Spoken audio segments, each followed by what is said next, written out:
What is up, my ninjas? And special what's up to Brian Blessed Fury Fletcher, who is a recent subscriber.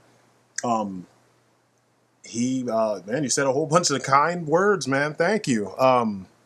This is kind of what I do it for. Not for the kind words, but to hear how the ideas that I'm giving, showing you guys affect you, what it shows you, if it inspires you to do some of this stuff for yourself, not feel like you're the only one doing this, or sometimes just to lend a different perspective, because a lot of times, because it's the internet, you have a lot of bandwagoning and a lot of just unoriginal ideas, people not thinking for themselves. Drinking coffee today. I normally don't drink coffee, but man, there's some good coffee. Anyway, okay, so I messaged you back on in the comments, but I wanted to go over what you asked in detail. And I figured the best way to do it would be a video, because I really don't feel like typing like a novel, you know what I mean, to answer you back, because I got a lot to say to answer a lot of your questions.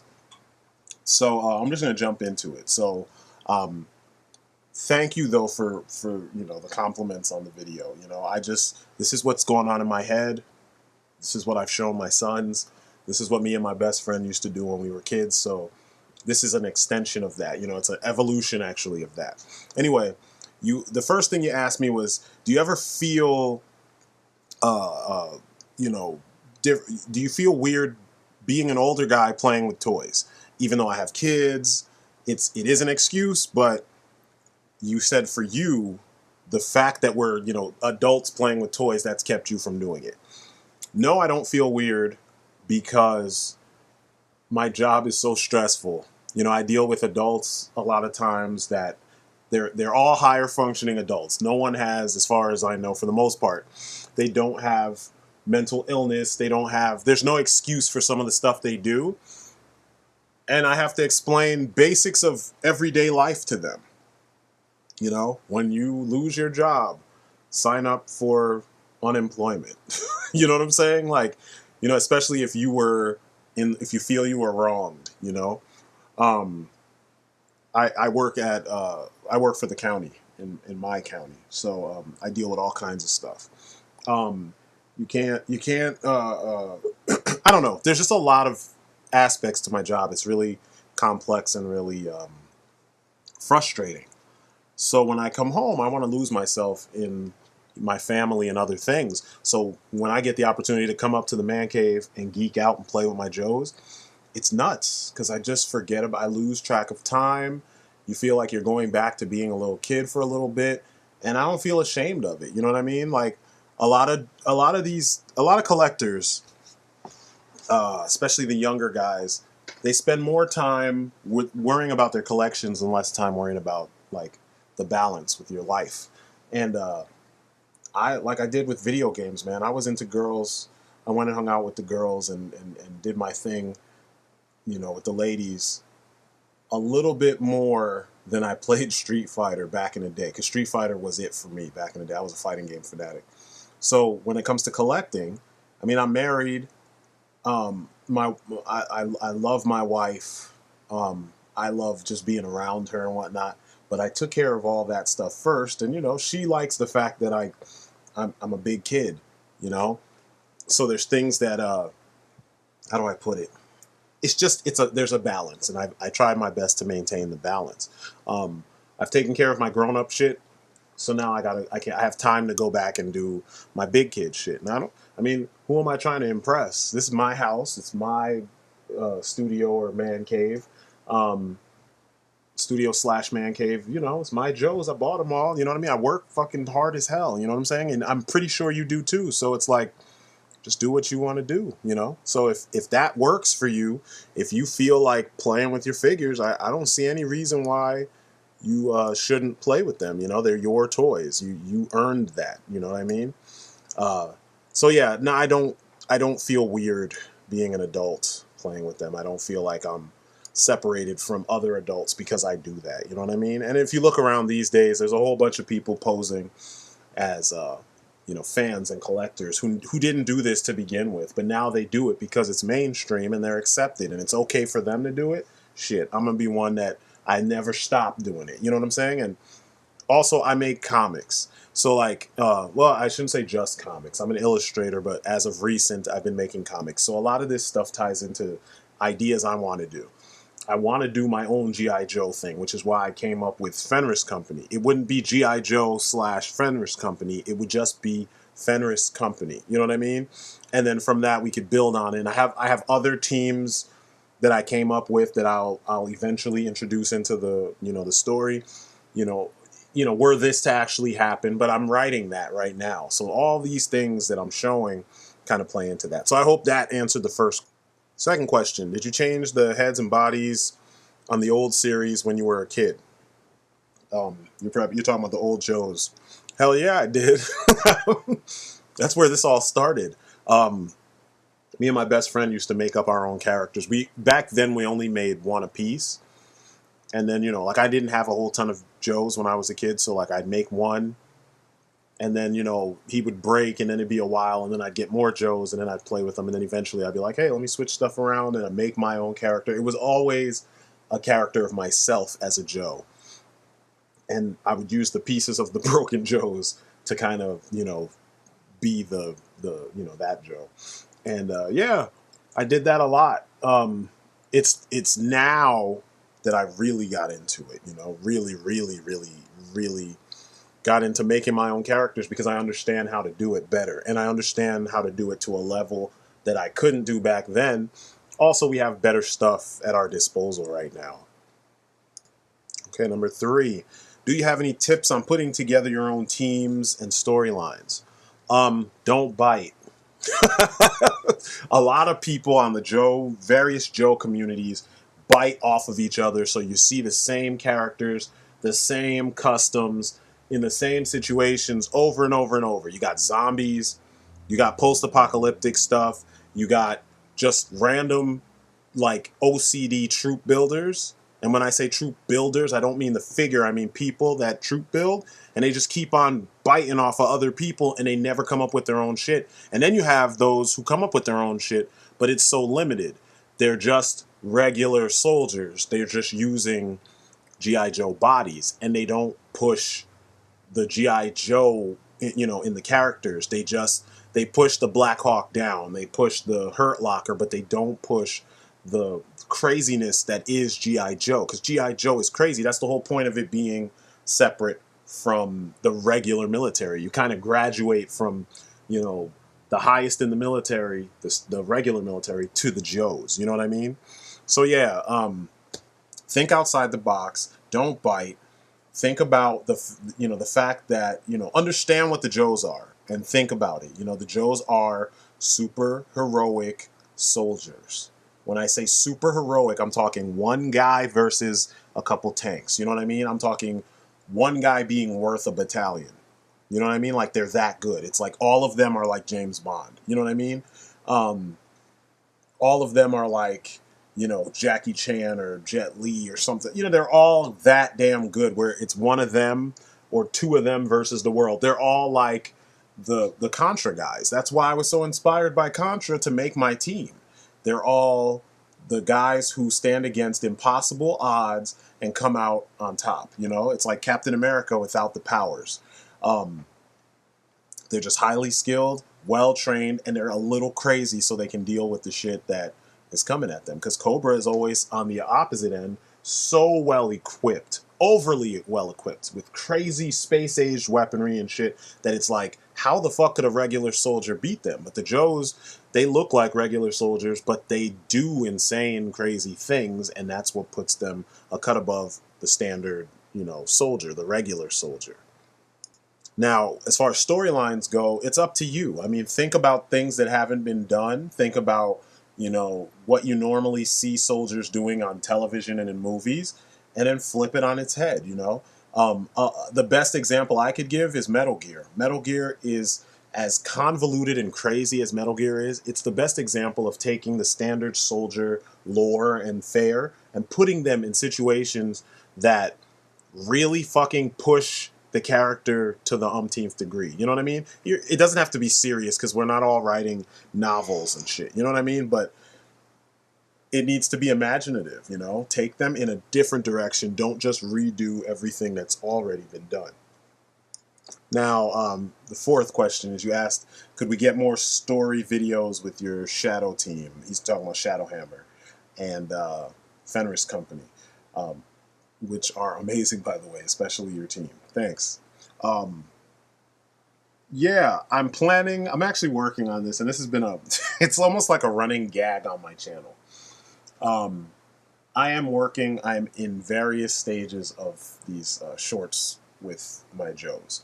And I have my G.I. Joe 2.0, then I have Shadowhammer, and then I have Fenris Company.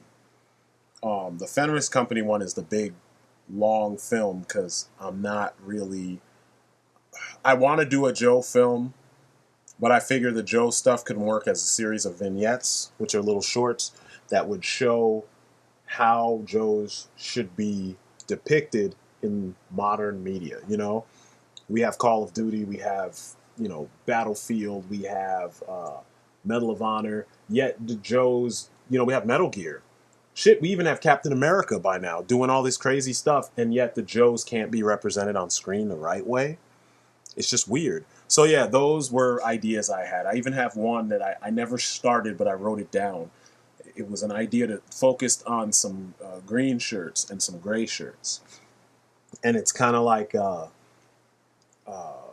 you know, the regular Joes are doing their thing, and these guys stumble on to some like serious shit, you know, some shit that's going on right underneath the Joe's nose, or maybe it's not as big as the stuff that the Joes normally deal with, but it could get big and it could get out of hand. And now they have to, you know, as unskilled as they are, they have to figure out a way to stop this stuff, you know. I initially wanted it to start with Beachhead taking the green and gray shirts out on a training run, and then something happens and they get separated, and Beachhead's like, well, they didn't make it, they died. You know what I mean? Like, he looks for them, but he can't find them, whatever the situation is. And they're separated, and he has to report back that, yeah, they all didn't make it, and everybody's like, damn, Beachhead killed more green shirts, you know, because it's always been a joke in the books that Beachhead is, like, super hard on new recruits, and most recruits are afraid of him because of how crazy he is with them. And there's all these stories of crazy shit Beachhead did to survive. Beachhead's my favorite Joe. So, yeah, that was the point. That was one of the points. But yeah, life and work have been slowing me down. So I've been giving, you know, little tidbits of these stories when I do these reviews and stuff. But I haven't really been able to, you know, put in as much time as I want to make these things look good. But I think this year I'm going to at least get one of them out. So yeah, and if I have to, I'll gather the people and just tell the story with a couple images, and you know, move on from there, so I can get all these things out of my mind. You know what I'm saying? But yeah, you will get more story. And then, like, kind of as an aside, you asked, or you mentioned that you've been making your own teams, and I'm assuming you're in Canada. All your teams are Canadian, and you have a desert team, and you have a CSOR team, and a Black Ops JTF2 team. You could easily make a lot of these characters if you go on Marauders Gun Runners and buy bodies that have the their task force figures. I did a review on them. I had a all black spec ops task force figure. If you look up their task force figures, they're about, I think the bodies by themselves are like $10 or $11, and then you have to buy all the armor and all the different accessories if you want to, you know, customize them individually. But they have a kind of a jungle, kind of Cat Pat, you know, it's not exactly it, but it's kind of there, you know. And you could at least get the green base body, green and black base body, and then have someone do that camo on top of it. And there's tutorials on YouTube that show you how to do it. You just have to have the right materials. You know, I think you have to have parchment paper, print the pattern on the parchment paper, and then you kind of Mod Podge it onto your figure. So yeah, look up some of that stuff. Your fifth question was if I knew anyone who would do custom painting for the green cat pat. I know a lot of people who do this stuff, but they would charge you an arm and a leg because that's kind of the way that this thing works. And they do it under the auspice that you're getting an original figure and it's one of a kind, and you know all these things, but they don't take into account that the figure is already created, and in most cases, if someone like you already has the idea, all you need is this specific pattern on top of your figures. They're not doing, you know, $300 worth of work. You know what I'm saying? For a, you know, 4-inch figure. So I would look for the tutorial so you could do it. Get some old Joes to practice on, and then when you master it, do it on the newer bodies or on the task force bodies, so you can save yourself some money and not break the bank. Because, you know, even though a lot of these guys do good work, and there's a lot out there that do good work on Joes, like I don't have the patience to do it myself to the degree they do it. Instead, I kit bash the fuck out of my characters. You could even go that route, kit bash the hell out of your figures. Find someone that has a similar pattern to what you want, and then just take those parts, buy them over and over and over off of eBay, and then take those parts, you know, boil and pop, and just put things where you need to put things, you know. So yeah, that's my suggestion. If you want to go the expensive route, then you could go on YouTube, look up. Actually, I'll hit you up and I'll give you a list of people. I'll try and do that. Okay, and then number 6, do the new generation Joes have the same ability as the old ones in terms of taking them apart, changing heads, arms, legs, etc.? It's not exactly the same because they're not held together with a screw. It's a lot of boil and pop action, which in my opinion is a little bit easier, you know, in a sense. I guess it's easier in a sense that you don't have to line up all these things to close back the body, unless you boil and crack the body in order to, replace the arms, or change the torso and stuff like that. You know, some people do that.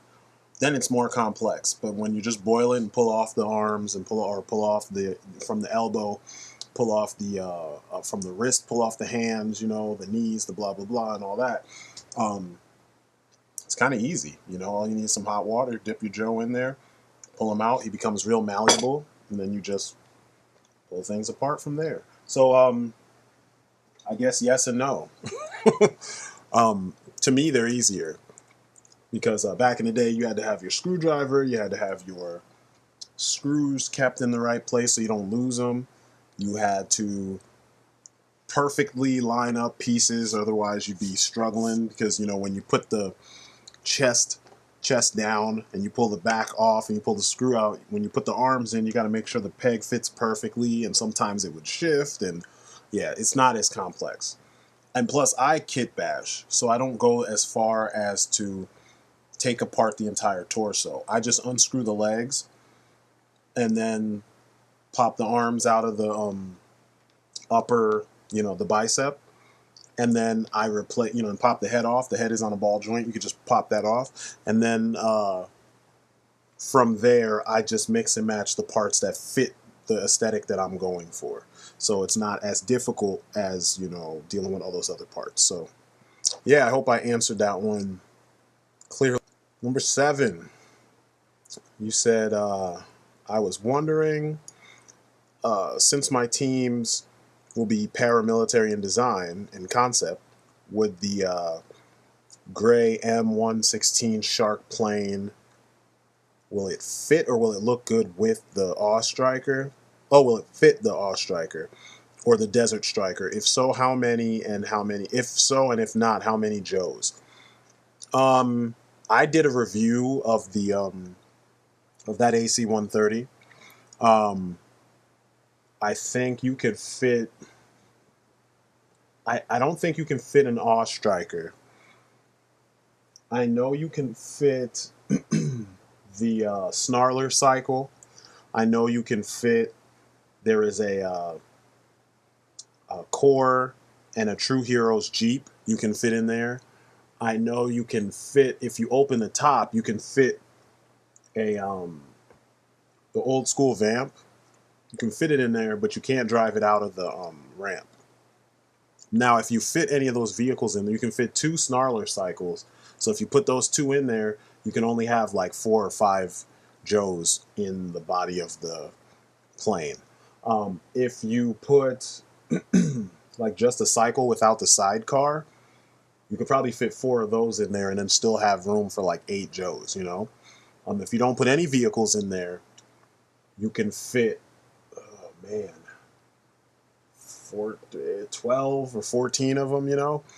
You could have, you know, put them along the walls, you know what I mean? And you'd have enough room.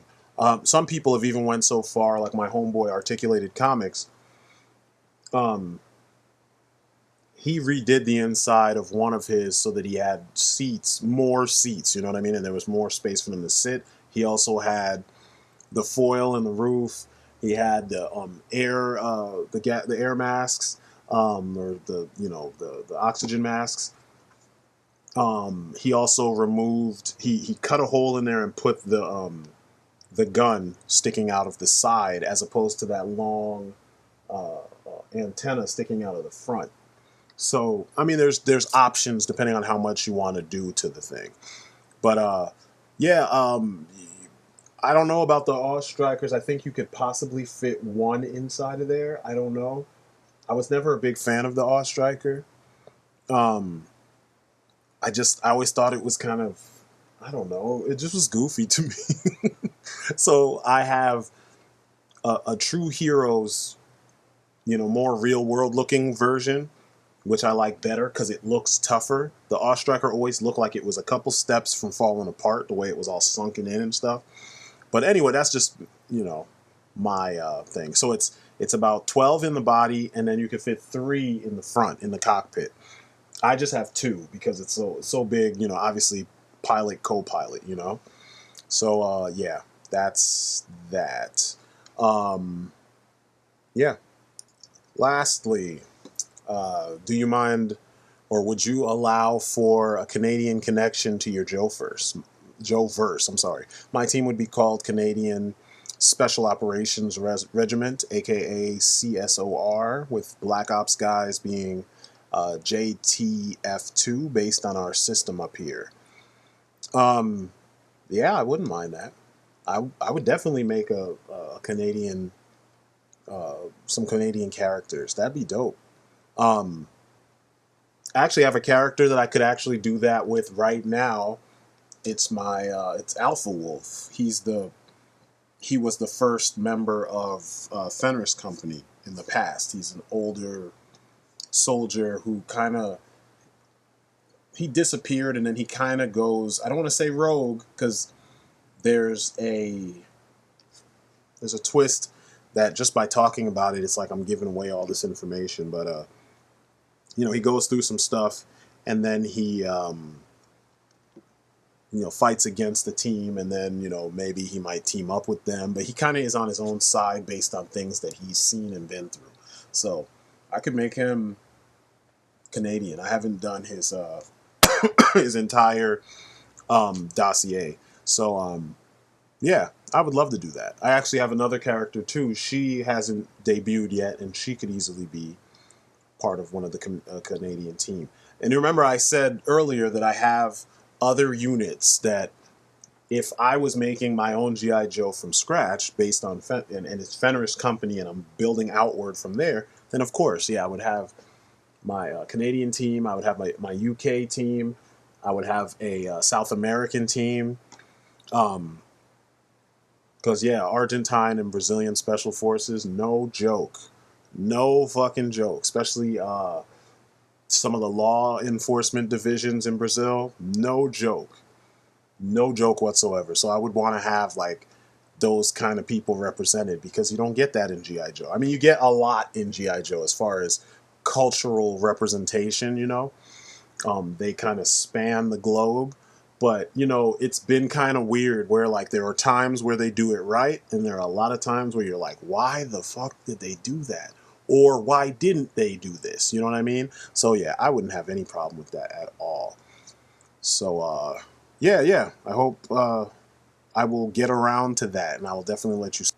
So, those are the answers to your questions, uh, Mr. Blessed Fury Fletcher.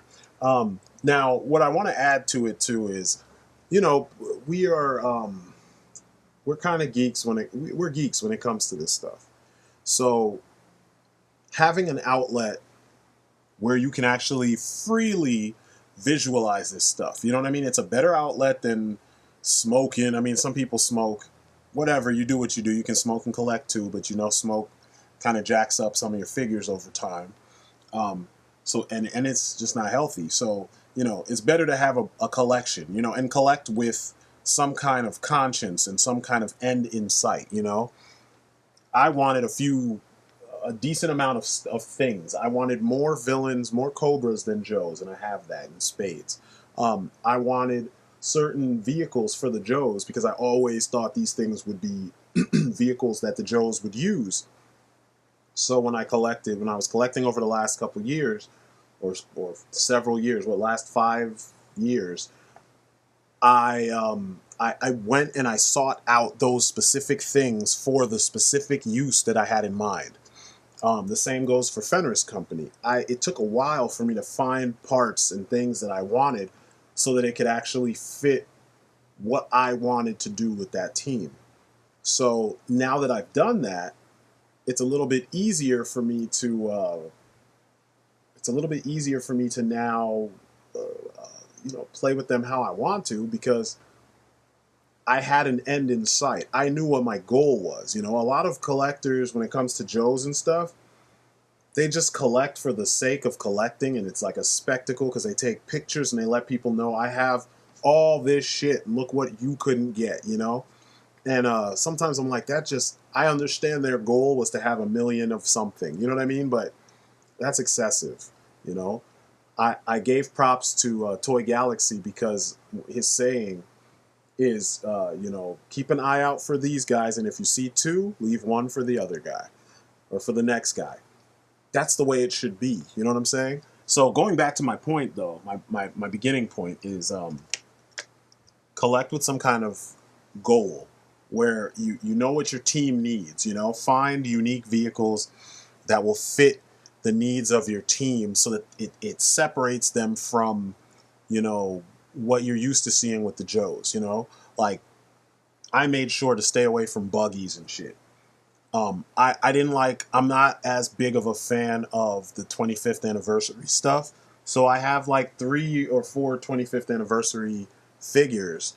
And when I saw Pursuit of Cobra, I was like 100% Pursuit of Cobra. I loved the figures that came with, or that we got because of Rise of Cobra, and then Pursuit of Cobra was the next step. I was sold completely. So all the aesthetics of everything that I'm collecting kind of fits that. So you know, it's more modern, more future. It's not so retro. And then in some cases, I have a small team, and I showed it in this video of my retro team.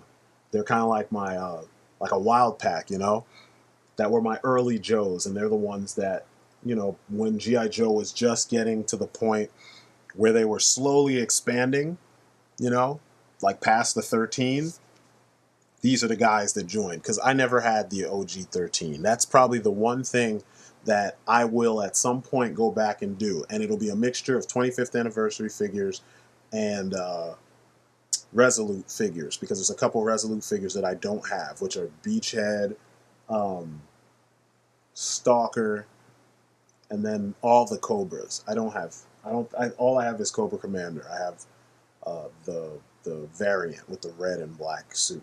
But that's the only old school stuff I'll go back and get. And then I have vehicles that have been in use for a very long time, like the AC-130, like the what is it called? It's the Vamp, the Mark II Vamp. I think that's what it's called. and because the modern Joes use the Vamp Mark IV. I have the one that came with the Urban Camel one that came with Flint from the 50th anniversary.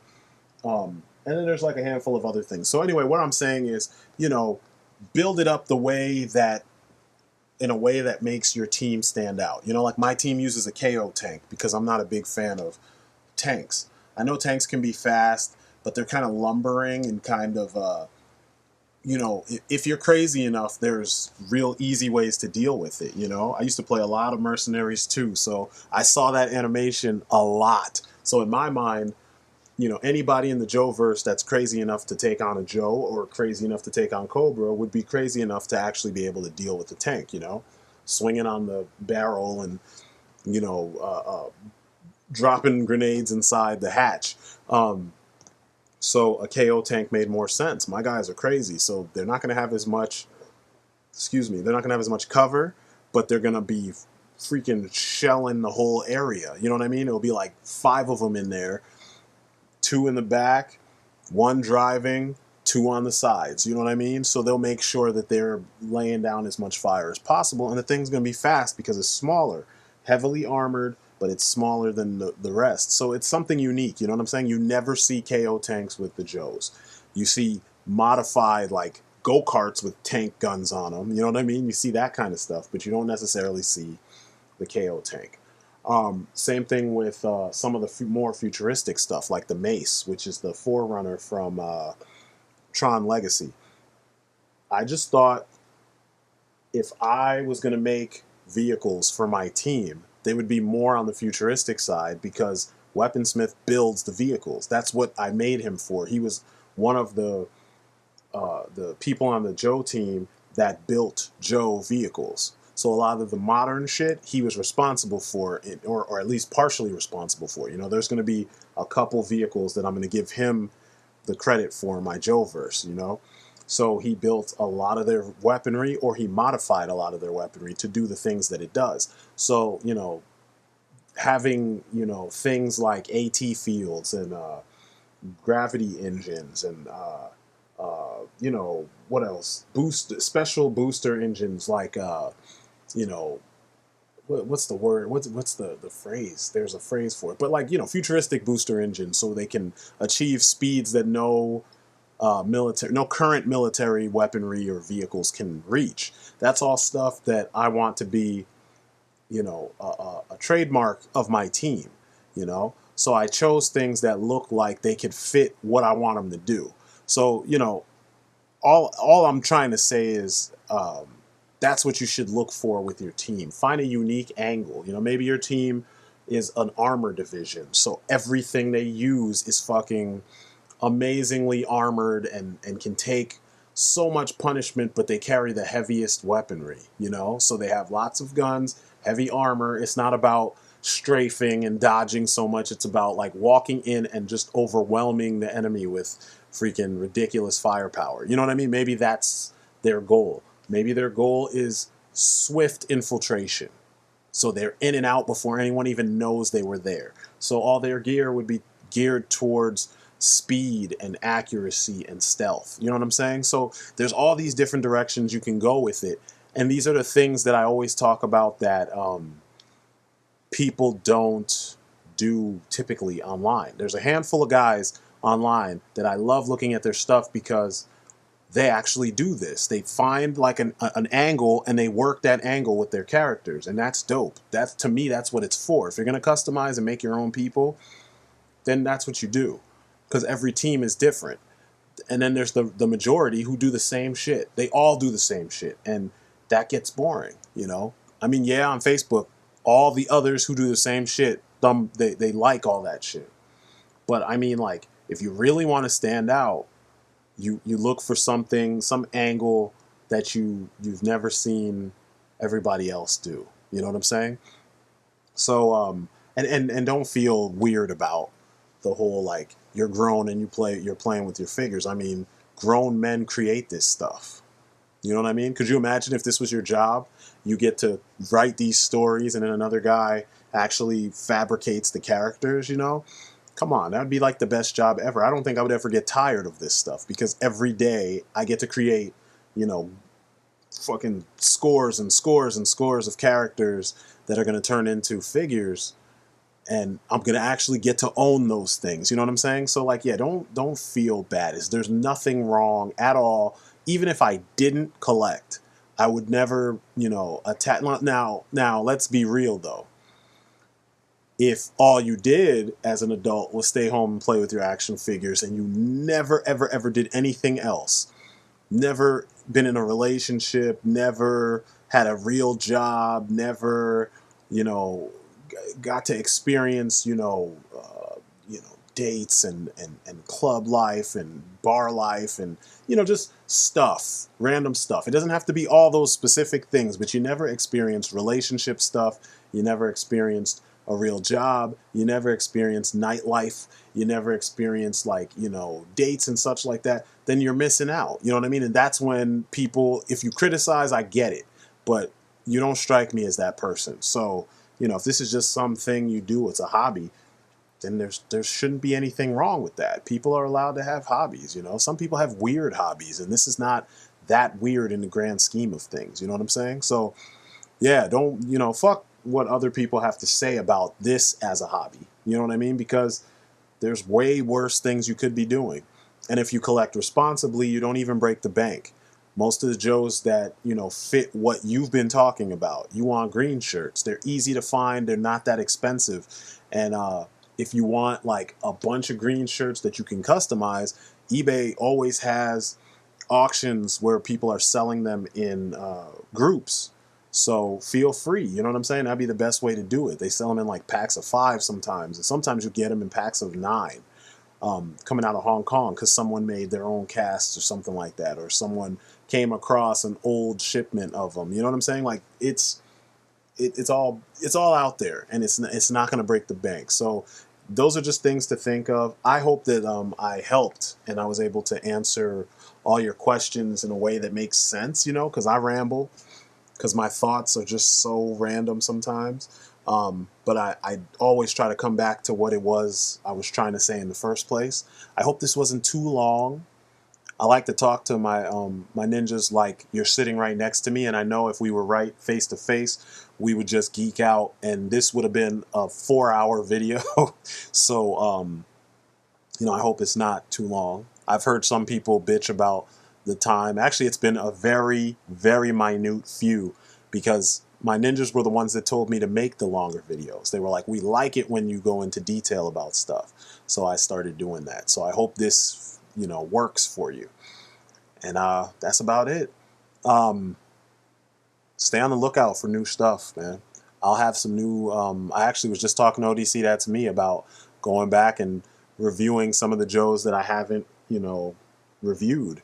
And I think there is a need for it, and I might go back. I will go back and do that. So be on the lookout for that. So anyway, that's it for me. You have been great. Thanks for finding my channel.